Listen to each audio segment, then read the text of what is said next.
Hello everyone, it's Brett here, Lionheart84. Hope my neighbour's going to give me a little break from their lawn mowing for a while. They've been lawn cutting the grass on and off for about the last hour, and every time I start talking on a video they start the lawnmower up again. So I'm going to do a bit of an in-depth video on my persimmons today and some of the problems and concerns I'm having with them growing in containers and what I think the reasons for the problems may be. I'm going to kind of run through the varieties, the ones that I've still got surviving, because obviously I've lost a couple of the grafted ones in the last year or two.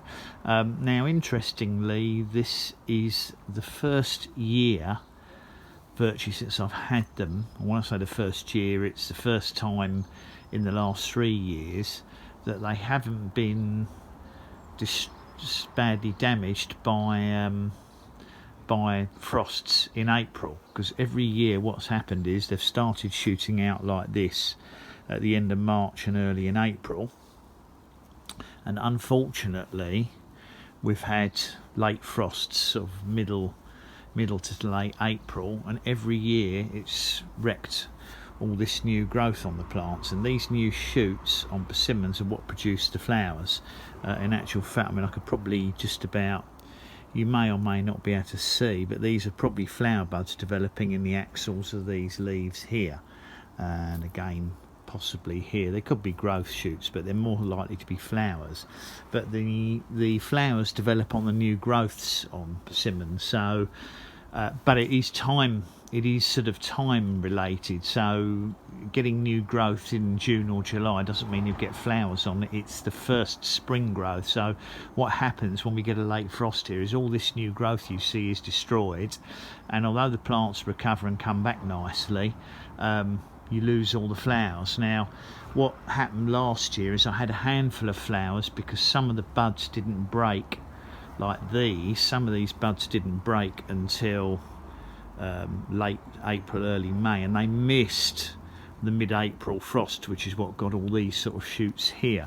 So it is a bit of an issue here, because we do tend to have quite mild springs, which unfortunately starts them into growth earlier, but then we get late frosts. We can get frosts into May, but it doesn't look likely on the long-term forecast that I'm going to get frosts in my area in May, so I think we're okay now.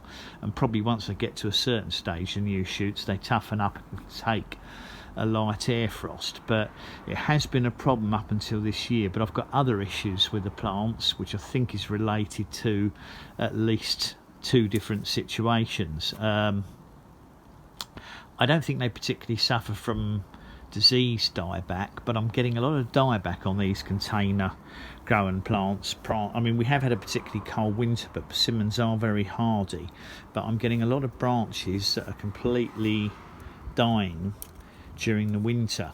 Now obviously most trees will get a little bit of stem dieback each year, but I'm going to prune all these off, but you can see that's totally dead.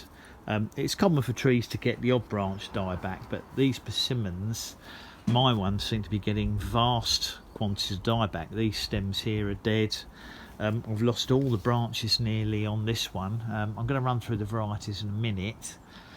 This branch is completely dead. There's a lot of this growth's okay, but these tips are dead, and I think the problems are related obviously to, one, me growing them in containers, so the roots aren't probably getting the natural drainage they would get if they were growing in the wild in ground, because the water's not draining away properly. It's sitting in the containers. Some of these containers, when I move them, are incredibly heavy, despite the fact that I try to use a lightweight compost. So I think the roots are getting waterlogged and I think that's causing problems with these shoots to die back. I don't think it's due to the cold, although we had for us a cold winter, but -7 or -8 centigrade shouldn't cause a problem even for Asian persimmons. They should be able to take sort of -10 to -15, and the American ones would probably take -20. So I'm going to run through the ones that I've got. I'm going to prune all the dead growth off, but I won't bother videoing that because I think most people know how to prune off dead growth. So if I run through them very quickly, this one here is Costata. This one here is called Fofo. There's a lot of dieback on this, not looking very promising to be honest, and this one's got a very bad grafted section at the bottom, rather a distorted stem at the bottom. We've got the next one here is Russian, sorry if we can get that into focus, that's a Russian red. I think that might be Rossianka. We've got a Hychia here, not spelt like that. It's meant to be H-A-Y I-C-H-I, but obviously the people who printed these labels didn't know how to spell Hychia. This one here is a Muscat. Next row we've got a Morris Burton. The one next to it, the other thing you've got to be careful of, these are very brittle. This one is a Tipo. The one next to a Tipo is a, I'm not going to get close to labels, this is Nikita's Gift. This one is my Rojo Brillant, not looking particularly healthy. Next to the Rojo Brillant is a Hanafuyu. And what I would say about these, the labelling's a bit suspect. Some of these plants, I'm not convinced that they're the varieties the original growers claim them to be. So you don't know till they fruit, and you'd still have to be a bit of an expert on persimmons, but I'm just hoping that they can at least produce edible fruits. This one here is my Fuyu, struggling to hold on to life. The one here with this large amount of dieback is an American one, is a Garrettson. Next to it is a Giro or Gyro, depending on how you pronounce it. Never been too sure. Some people say Giro and some say Gyro. This one here is, I believe, an American persimmon, is a Mount Govila, or actually it could be, I think it's maybe a hybrid between American and Asian.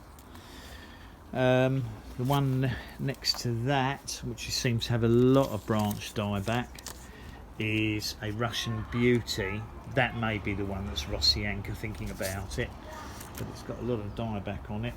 This one here with these sort of fairly healthy new shoots is a Hira Tananashi, and the final one here is a Chocolatino. Covered the Morris Burton already. So I've got a lot of standing water here as well. The ground, I mean, it looks like a shocking mess here. Really got to sort this out and tidy it up and rebark it. Sorry about going out of focus there, but unfortunately the neighbours at the end of my garden, and their garden's about a good 2 or 3 feet higher than mine, built this giant outhouse on it, and obviously it's got a drain, it's got that drain pipe on it, and the people who lived there were supposed to be putting a barrel on the end of that drain pipe, and I think they've moved, and the people who moved in have never put a barrel there. So what's happening is, whenever it rains, which we get a lot of rain, the rain is coming straight off the roof of the outbuilding, which is huge, and I think the downpipe from the gutter goes straight onto the back of my fence and wall and then comes straight through into my garden. So even when we haven't had rain for a few days, it's permanently flooded, as you can see down there, and then that water then flows across into my garden and ends up with virtually a swamp. I mean, it's not getting into the plants because I've got them standing on these gravel trays to keep them off the ground, also stop them rooting in the ground. So I'm going to have a bit of a rethink. Firstly, I'm going to reposition a lot of the plants here, possibly today, and give me a chance to film a few as well, but also it won't happen till next winter, but I'm thinking of planting, once I've sort of dug the ground and try and sort this drainage problem out, I'm thinking of planting perhaps half a dozen of the trees that aren't doing that well in pots into the ground. One of the reasons I grow them in containers is obviously space, because I can get a vast number of trees into this area, whereas if I planted them in the ground I'd probably only be able to get 7 or 8 trees in there. But what I'm thinking is I might plant a handful of the trees in ground. Oh, I was going to say, the reason I'd left them in containers as well is because I did have in my mind that I might be able to move at some stage, and obviously I want to take all the plants with me, but I mean, that now I've come to realise that's likely to be impossible. There's no likelihood of me being able to afford to move to a house with a bigger garden for various reasons. Things haven't gone quite how I was hoping they might go. So I'm thinking, which is obviously I never wanted to plant them in the ground here because I wouldn't be able to move them.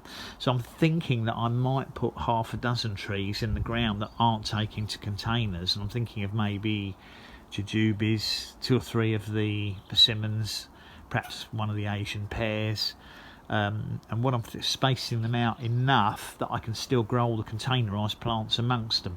So that's a possible plan, and I'll probably talk about that more in another video, but obviously I can't really do that till next winter. But I do need to try and sort out get this ground area better maintained, and perhaps get some more bark down so we don't get too much sitting water. So going back to my persimmons, I'm going to cut off all the dead growth in a minute. I'm not really pruning them so much as just disposing of the dead growth, but if I've got any branches that are particularly crowded or tangled or crossing over each other, I will remove those as well. But I know there's some people out there particularly that are interested in persimmons, so therefore I thought I'd do a standalone video for them. They're a hefty old bit of weight to keep moving, I can tell you, as well. Not ideal, but as it's a pleasant day today and I've got plenty of time, I thought I'd take my time and get them moved around and see if I can get them a little bit better located so that they don't sort of encroach on each other, because they do need a bit of space to breathe as well, and also so I can get in between them to weed them and water them and do any attending. That is the one downside of plants in containers. As they get bigger, they need more space between them, and I haven't got any more space to give them, so we'll have to see how that works out. So anyway, thanks for watching that persimmon video. Hope it was of interest to you. I'm going to get on with the pruning the dead growth off in a minute, which is no need to show because it's blatantly obvious when stems are dead that they need to be trimmed off. And hopefully with this mild start we've had to the latter part of spring, I'm going to get no damage on them this year, and we might get a few flowers and perhaps a handful of fruits will set on plants that haven't had any fruits at all on them. So thanks for watching the video, much appreciate it. Please do give me a thumbs up. Welcome to share it if you think anyone's interested in persimmon videos. Please do subscribe to my channel if any of these sort of things interest you, and remember to click on the bell if you do want to get updates when new videos come out. I'll catch up with you all in the next video. Brett out for now.